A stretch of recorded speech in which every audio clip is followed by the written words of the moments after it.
How do you actually stop procrastinating and change your life and do the things that you've been putting off? Now, according to the book Willpower Doesn't Work by Ben Hardy, willpower doesn't work, as the book claims. We've all tried to change our habits, whether that's nutrition or going to the gym or our career, through willpower. And studies show that most people fail by February with their New Year's resolutions. And we're getting fatter than ever. By 2025, it's projected that 25% of Americans may be obese. So, how do you actually make a change? Well, according to the book, Ben makes a claim that it's all about your environment. Brute forcing willpower, you've tried many times and it doesn't work. So, what actually it ends up helping is your environment. Because when you think about it, our mindset, beliefs, actions, opinions, experiences are all influenced by the environment we were born and raised and grew up. Hence, I think the biggest thing you can do is to change your environment, and through that, you can actually change your willpower and change your actions and results. Now, how do you actually start to change your environment? Well, Ben gives a few examples in the book that are pretty instrumental. I want to highlight just one.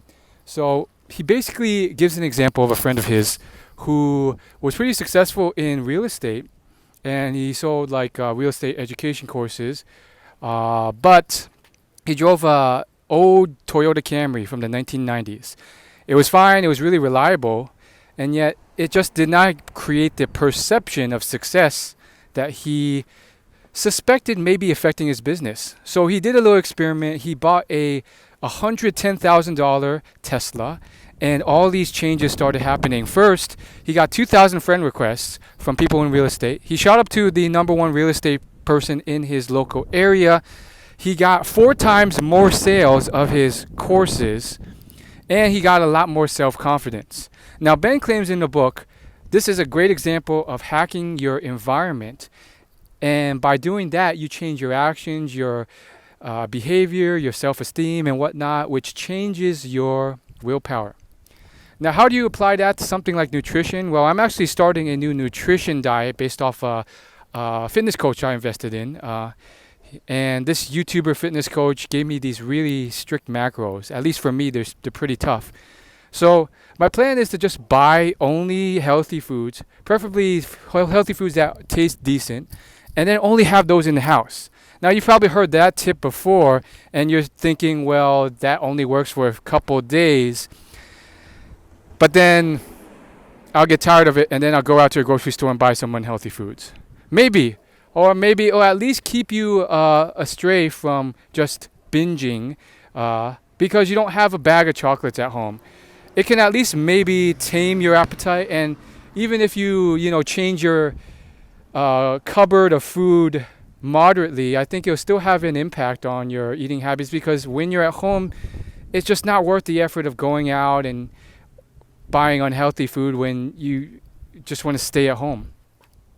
Now, I actually have a different interpretation of Ben Hardy's example. So you can take his tips right as he told you with his example, or you can take my interpretation. Either one works. So my interpretation is it's not really a change in willpower. That guy, really what he did was he changed a possession of his, which affected his marketing. And marketing is essentially one's reputation, but also how people, oftentimes strangers, though not always, judge you. And the truth of it is, and it kind of sucks, but it is true, is that at least at the get-go, people will often judge you based off first impressions. They see a Tesla, they think you're rich. They think a Camry, they think you're poor, even though you may be frugal and responsible and rich and just saving your money. It's unfortunate. Not everyone does this, and some people will try and get to know how you really are. But many people, especially if they're strapped for time, are. So it really was a change in marketing, and then that change in possessions also affected his self-esteem, because it really affected his reaction that he was getting from others, which became a feedback loop for how others were treating him, so how he felt about himself. So in that way, I would argue this wasn't a great example by Ben because it's more about a change in possession and environment and marketing than environment.